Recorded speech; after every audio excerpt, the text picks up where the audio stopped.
Hello everyone, কেমন আছো সবাই? আশা করি সবাই খুব ভালো আছো, আমিও খুব ভালো আছি। আবার একটা ছোট্ট মিনি ব্লগে সবাইকে স্বাগত। তো চলো, আমি আজকে একটু রান্না করছি। আসলে মা রান্নার দায়িত্বটা দিয়েছে একদিনের জন্য, তো ভিডিও না করলে হয় বলো? কোনোদিনই রান্না করি না, তবে এই একদিন করছি, তো ভিডিও করে নিলাম। তারপরে একটু সকাল সকাল রান্নাটা করে, মানে ওই একটা তরকারি করে নিয়ে ডিমের কারি করে নিয়ে ভাতটা খেয়ে নিলাম। তারপর একজন পার্টি মেকআপ ছিল, এই যে বুনুটার মেকআপটা ছিল। তো বুনুটার আগের লুকটা তোমরা দেখেই নিয়েছো, আর এটা পরের লুক। বুনুটার আইব্রোজ করা ছিল না, তো আমি ওকে বারবার বলছিলাম যে তুমি একটু আইব্রোজটা করো, তাহলে তোমার লুকটা আরও সুন্দর আসবে। তো করেনি। তারপর ওর মেকআপটা করেছে আমার পছন্দ মতো, আর জুয়েলারি হেয়ার ওর পছন্দ মতো করেছে, আইটাও ওর পছন্দ মতোই করেছে। তো তোমরাই জানিও কেমন হয়েছে, শাড়িটাও ওর পছন্দ মতোই পরেছে।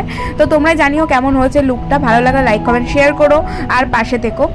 তারপর বুনুটাকে সাজানোর পর বুনুটা বারবার বলছিল খুব সুন্দর লাগছে, ওর তো খুব পছন্দ হয়েছে, দেখলেই বুঝতে পারবে। ও খুব সুন্দর করে পোজ টোজ দিচ্ছিল। তো ওর হেয়ারটাও আমি ওর পছন্দ মতো বেঁধেছি।